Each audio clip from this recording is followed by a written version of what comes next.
All right, good morning, everybody. Welcome to FAFSA and scholarship tips for students.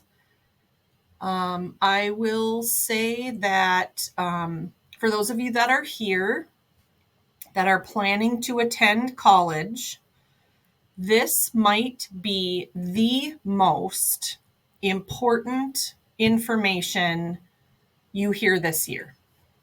So pay attention. This is being recorded in case you have any questions later. And if you have any questions as we're going throughout, please let your teacher know. They can pop them in the chat, and I will try to answer them as we go. So first, want to introduce myself, Michelle Masnick. I work in the Career Resource Center with Miss Christina Berg.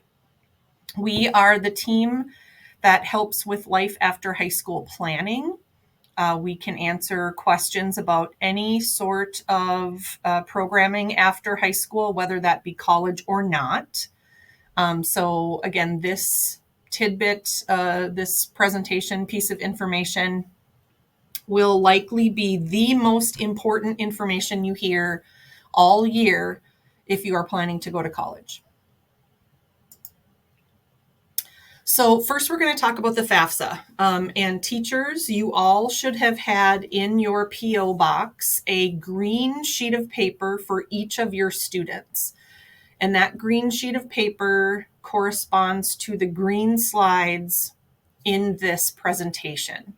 So as we work through this, you can be taking a look at that green sheet of paper that was in all teacher boxes. And if you have any questions, you can let us know. So we're going to talk about what the FAFSA is. We're going to talk about who needs to complete it. We're going to talk about how you complete it. And then we're going to talk about what that means moving forward.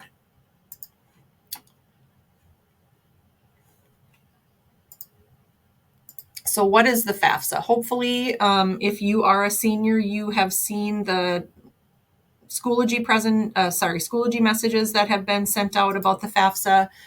FAFSA stands for the Free Application for Federal Student Aid, and it is your access to federal grants and loans. So coming from the U.S. government, the federal government, it is your access to work study, which, as we've talked about in the past, is you working on a college campus to earn money to help pay for college.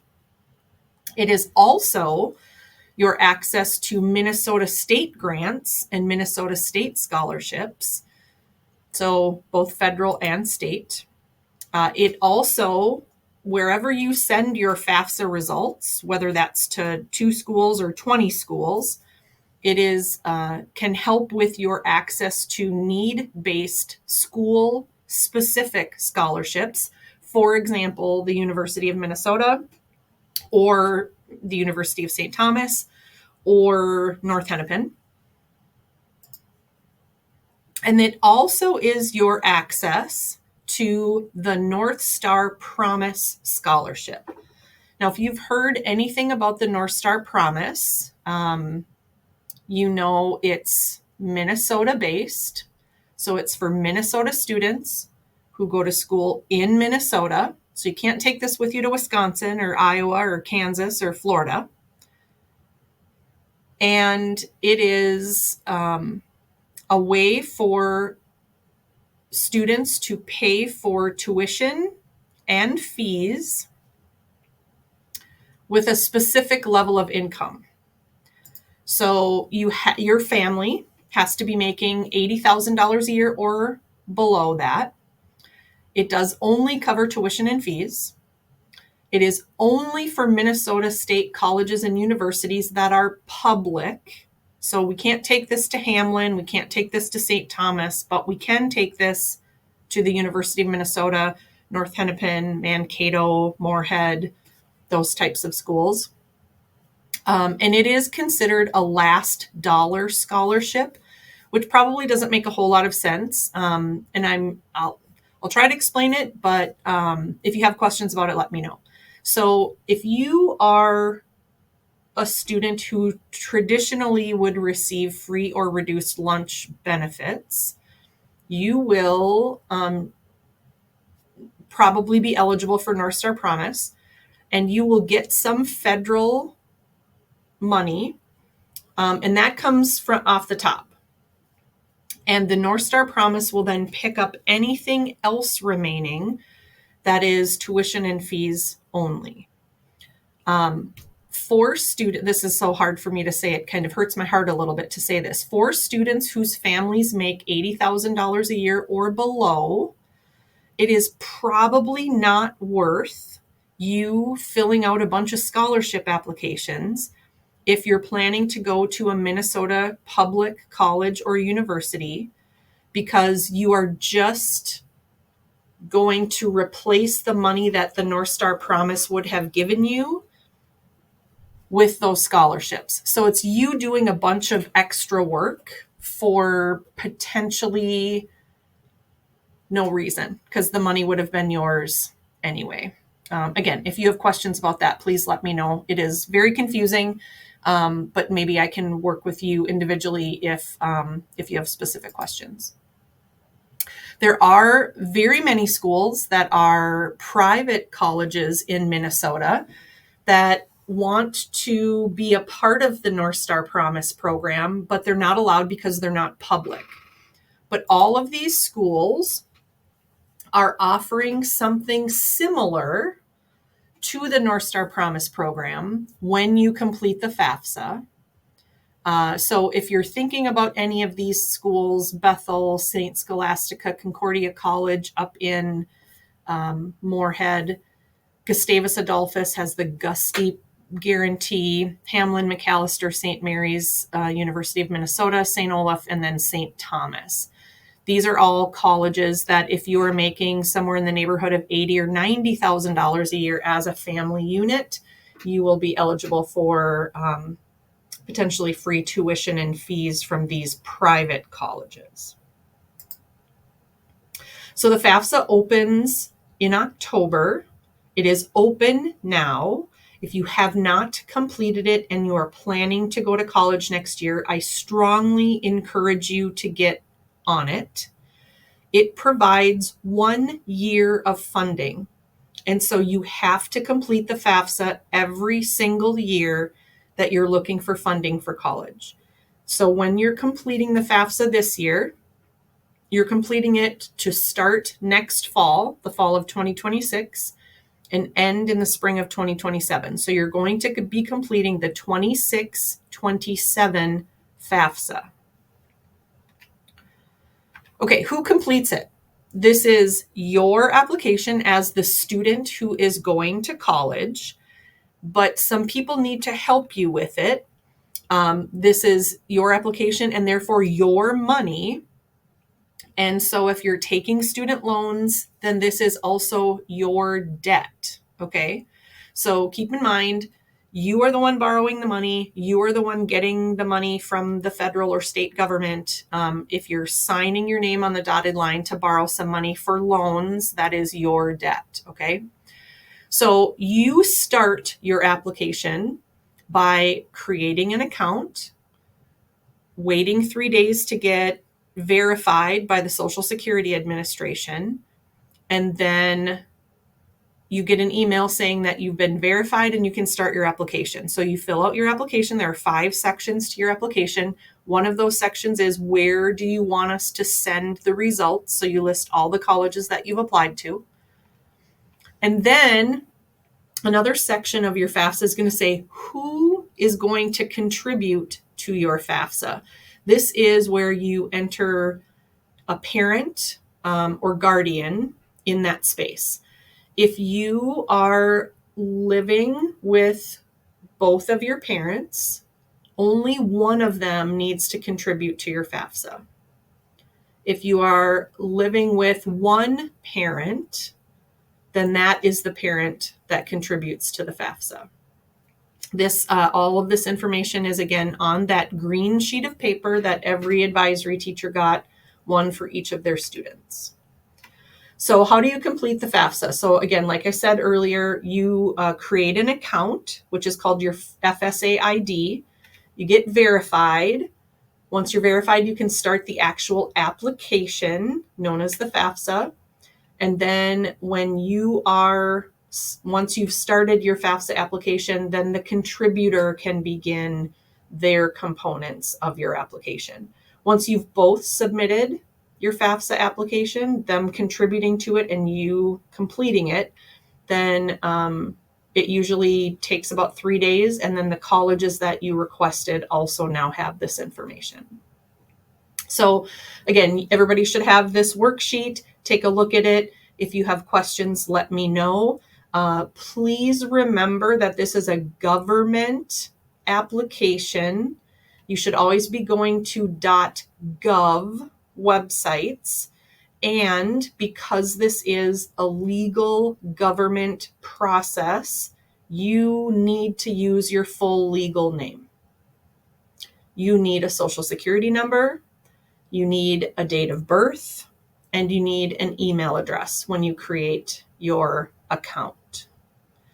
If you do not have a social security number, then you do not complete the FAFSA. You actually complete a different application called the Minnesota Dream Act. And if you have questions about that, you can let me know. So both you and a parent, you'll need social security, email address, phone number, date of birth, and I think that's it. Okay, so super important. Everything has to be accurate. Again, we're talking about a federal process. Make sure you spell things correctly. Make sure you capitalize things. Your date of birth has to be absolutely accurate. Address has to be accurate. Once you start your application and you invite your contributor, your parent, then that parent gets an email asking them to create an account and do their portion sort of separately. So it's your application, but they're doing it on their own, kind of separately. The contributor also has to create an account, and the contributor must provide consent to have their tax information transferred into the FAFSA. It's a little checkbox, super simple. Again, any questions, you come and see the CRC and we will take care of you. This is on the opposite side of your green sheet of paper. Take a look at it. Again, if you have questions, notice that there is required information and where you can go to find it.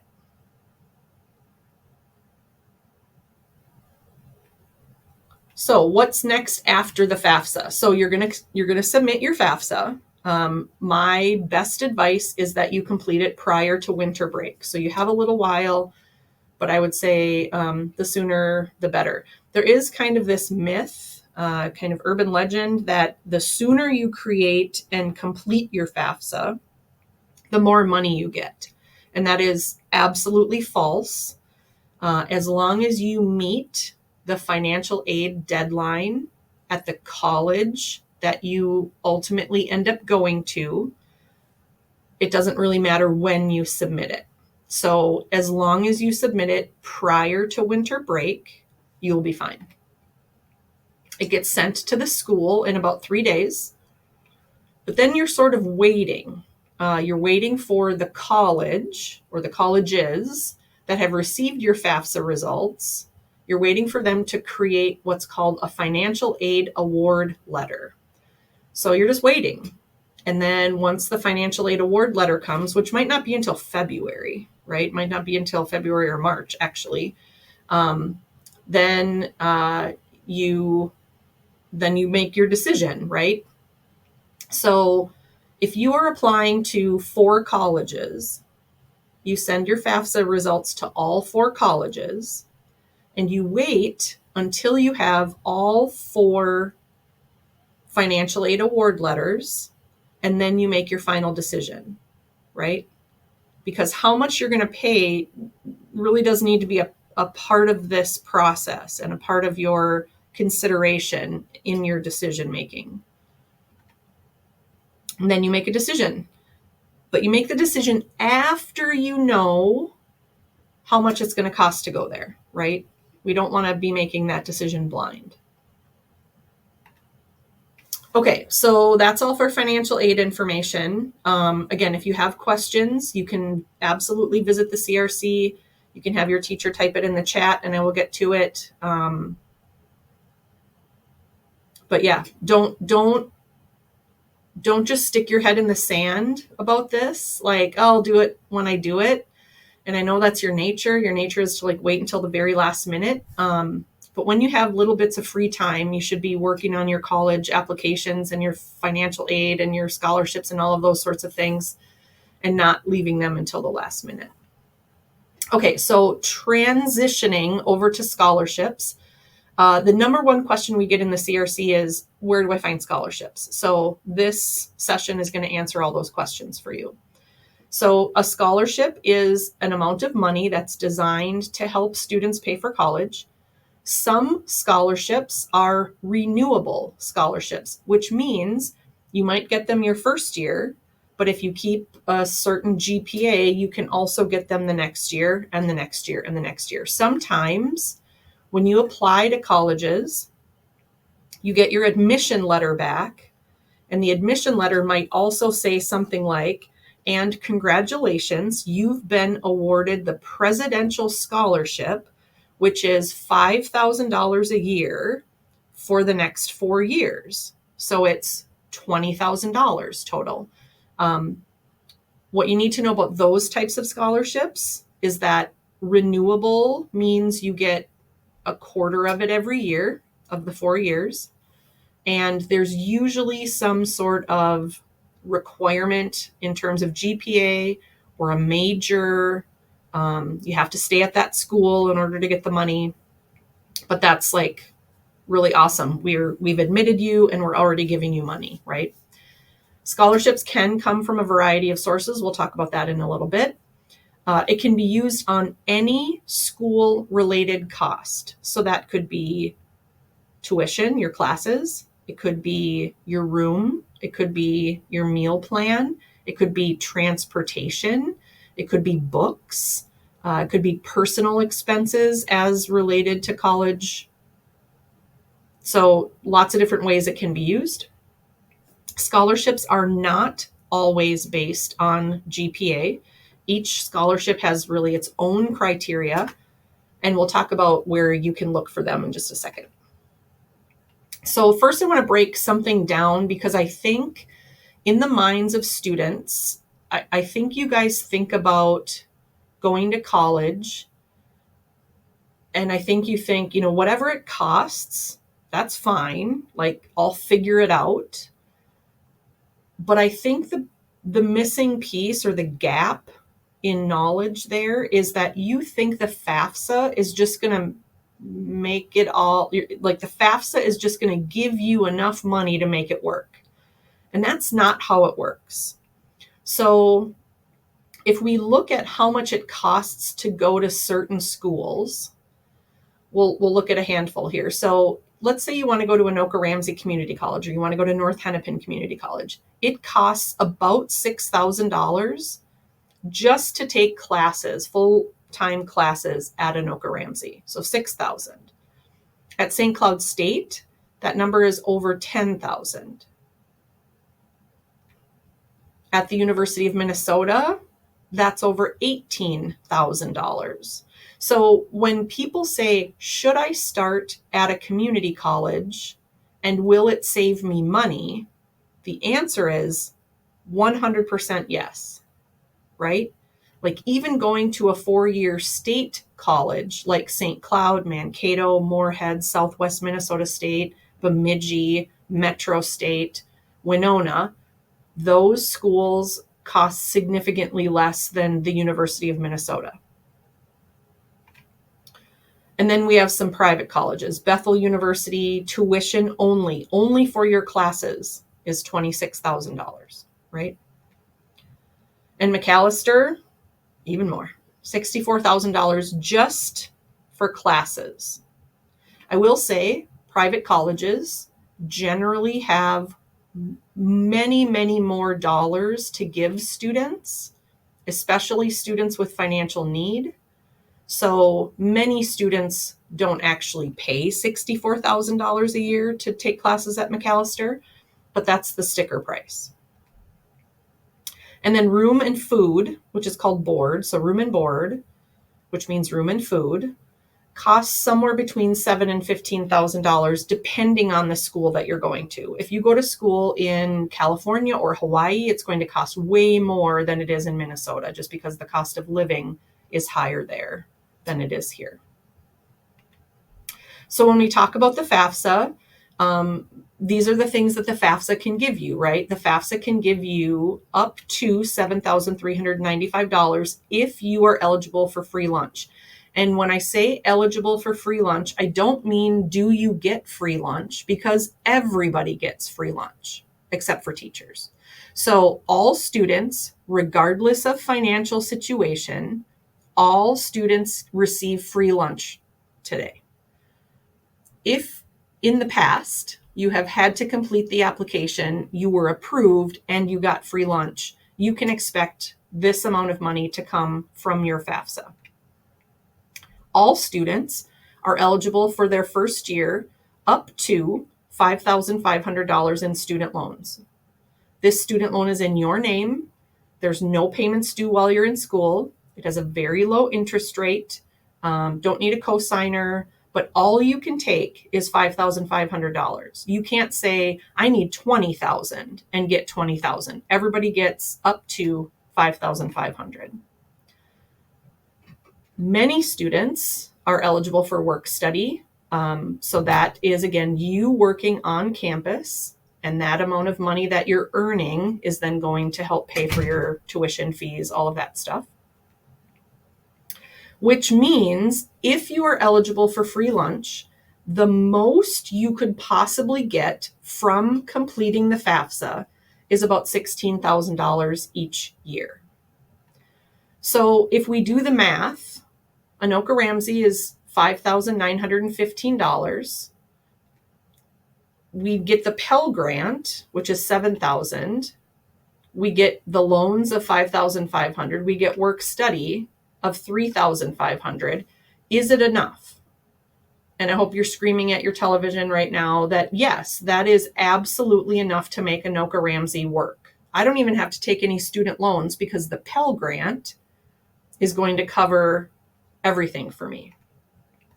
But what if we go to St. Cloud?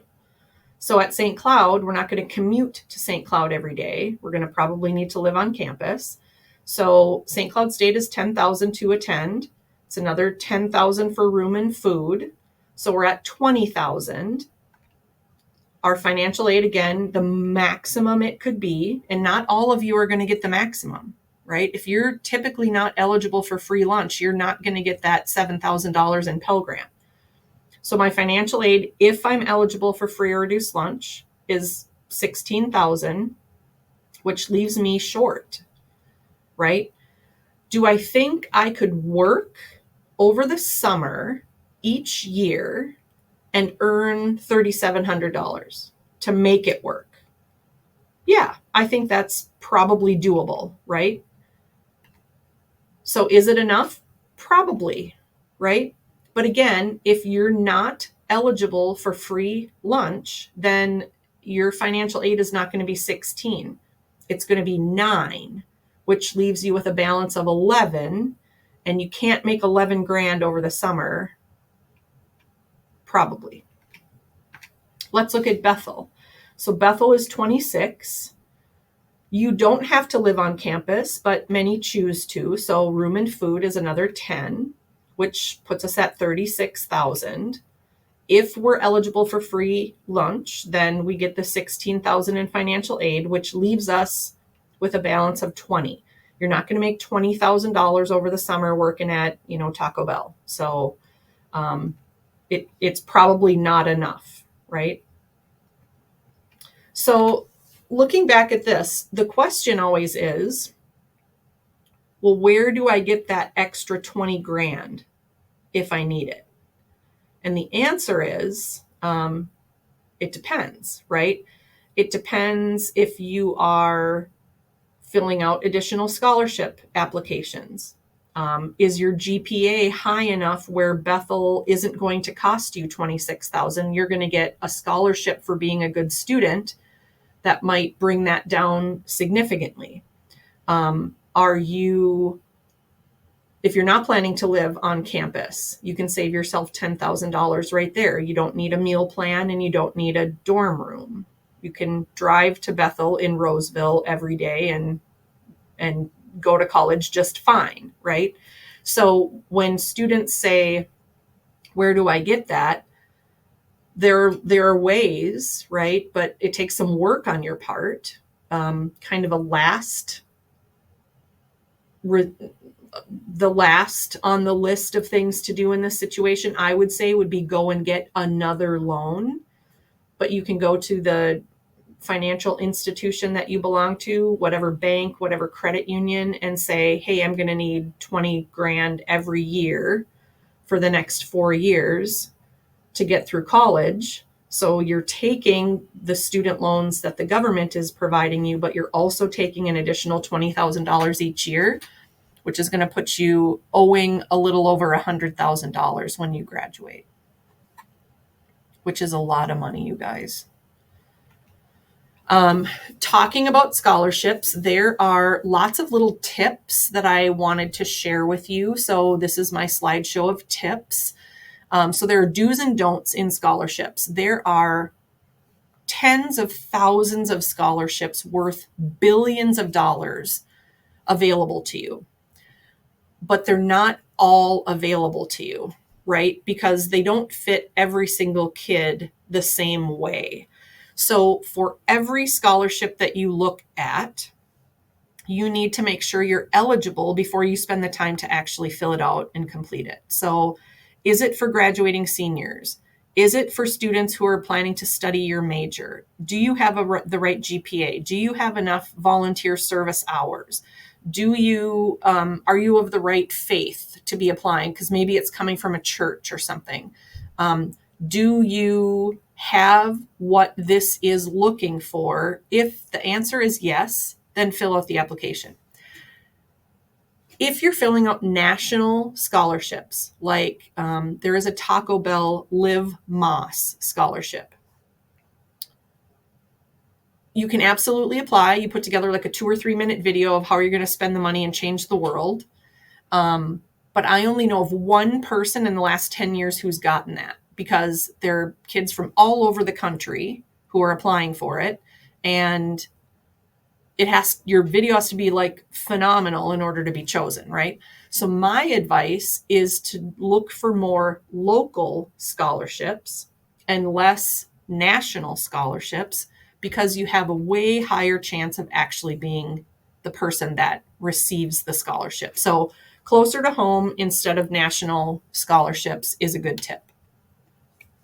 If you are applying using a paper application, please do not use a pencil. It will get thrown in the garbage. Use a blue pen or a black pen, not a purple pen, not an orange pen, not a pink pen, not an invisible pen. And don't use a pencil. It will just go in the garbage. Okay? So blue or black pen. Make sure you're using your full legal name. I just got finished with cross-referencing the total registration and the College Board AP exams, and more kids than I care to admit used one name on one and a different name on the other. And you're just confusing the heck out of people. Use your full legal name. So my name is Michelle Masnick. My family calls me Shelly. You call me Maz. Some kids call me Mazzy. Some kids don't know my name, so they call me the college lady. But I'm not going to put college lady Masnick on my application, because that's dumb. I'm not going to put Shelly Masnick, because that's not my full legal name, right? So if you're applying for something formal and legal like this, where you're hoping to get a check in the end, you want the check to be made out to the right person, right? If you're getting a scholarship to go to college and they make it out to a person that is you, but it's not your name, like the college is going to be like, we don't have a student here with that name, right? So it's super important that you use your full legal name. If, again, you're applying on paper, which is sometimes what happens? You are spending time writing like the person on the right, and nobody knows what you're saying. I can't read that. I can read right below the O with the line through it. It says, I don't know. But the rest of it, I like, what are you trying to say? If I have to work to read your writing and also understand what you're trying to say, it's going in the garbage, right? Like, that student who wrote on the right is not getting that scholarship. So if you don't write well, your handwriting isn't great, type it. Just type it, right? And make sure that you're using proper punctuation and such. Deadlines matter. You guys, in the real world, deadlines run the world. We are not doing a great job of getting you ready for the real world when we let you retake stuff and turn stuff in late. If there is an application for a scholarship due today at 2 p.m. and you walk in at 2:02, I'm not taking it. Okay? Like, a deadline is a deadline. So once you leave Osseo Senior High, this turning stuff in late and getting to redo stuff, it does, like, it's just not how the world works, you guys. So try to get out of that habit sooner rather than later, because it's not going to serve you well once you leave. Please don't lie. Please don't guess. Please don't fib on an application for a scholarship. If it asks for your for your GPA, and you're like, it's like a 2 point something, I don't know, 2.6. Yeah, 2.6 sounds good. Like, no, come in here, come to the CRC. We will look it up. We will give it to you, and you can put it on your application. If you don't know what your GPA is, that's a red flag to me, especially if you're applying for colleges and you don't know where you're at kind of academically. You should know. You can also look it up on your most recent report card in Student View under Documents, if you're interested. So proofreading. When you're writing an essay for a college application or for a scholarship application, because you're the one who wrote it, when you reread it, you probably don't see the errors. So having someone else read it is really a great idea. And grammar matters. Punctuation matters. Like, you're not sending a text here. You're not capitalizing the letter I. You're not just typing words with no periods or commas, right? That will get you thrown in the garbage. So here's an example.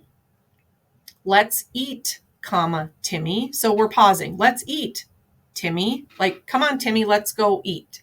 Instead of let's eat Timmy, which means we're going to eat Timmy. And that's not what we're trying to say, right? So punctuation matters. Capitalization matters. Please make sure that you're having someone proofread. I have a lot of examples of this, but we won't go through those. If you have someone write you a letter of recommendation, it is absolutely imperative that you write them a thank you note. There are teachers in this building who write so many letters of recommendation, which, if it's a good letter of recommendation and they've been thoughtful about it, probably takes them an hour. And that's an hour that they could have been doing something else. Like, when you ask someone to write you a letter of recommendation and you just expect that they will do that, that is not fair. If I'm writing you a letter of recommendation, it's going to be outside of my workday. It's going to be time that I could have spent doing something else. And for me to say yes to you to write a letter of recommendation, I really have to know you well and think pretty highly of you, or I'm not going to spend the time, right?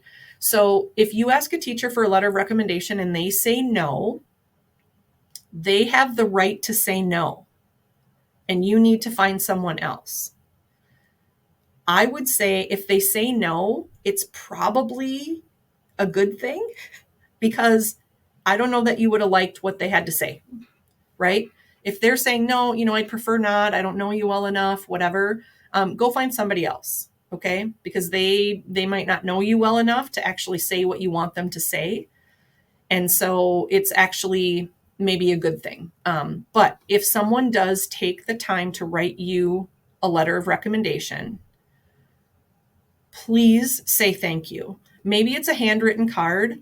Maybe it's a, they like Skittles. Maybe it's a bag of Skittles. But they took time out of their day, time away from their family, time away from other things that they could have been doing to do you a solid. That's really important that you say thank you. If you find a scholarship and you feel like, I don't know, this seems pretty shady, then it probably is, right? If it sounds too good to be true, it probably is. There was a scam several years ago where you clicked on this link, you gave them your credit card, they charged 99 cents, and you got a list of scholarships that were not real. So if 1 million kids did that, that person just got $1 million, right? Or a penny short 1 million times of $1 million, right? So if it sounds too good to be true, it probably is. We never, ever want you to be paying to apply for a scholarship. That's not how it works. Again, please make sure that you are looking more locally. So look at the college that you're going to be attending. Look at the CRC. Look at organizations that you're connected to in the community way earlier than you'd be looking for other sorts of opportunities. These are just some opportunities that are going to be coming up for seniors. You guys, it has not even started scholarship season yet. Like, they're all still coming. So there's the Kopp Family Foundation Scholarship. Steve Lampy is coming. The MINAC Scholarship, Brooklyn Center Women's Club Scholarship. There's OARE, Maple Grove Women of Today, the Osseo Maple Grove American Legion, the Osseo Lions, the Maple Grove Lions, the Wastebasket Review Scholarship. Like, all of these are still coming. The Walzer Foundation, I think that one's out actually. Maple Grove Lions, I already mentioned. And then the Wallen Educational Partner Scholarships. I just posted on Schoology about that yesterday. So if you are looking for scholarships, be checking Schoology, and then also be checking our CRC website. So you go to OSH space CRC on the Google. When you get to our website, you go down to scholarships, and then there is a list of scholarships that we manage here in our office. I have one message here from Miss Ann Johnson. It says, check your parents' credit union too. Many have scholarships. So if your parents belong to a financial institution that is a credit union, you should check there for scholarships as well. You should think about, where do my parents belong? What do my parents do? Where do they bank? Where do they shop? Where do they whatever? There are so many scholarships available, guys. So be taking a look at those. So that's all I have. Thank you for paying attention.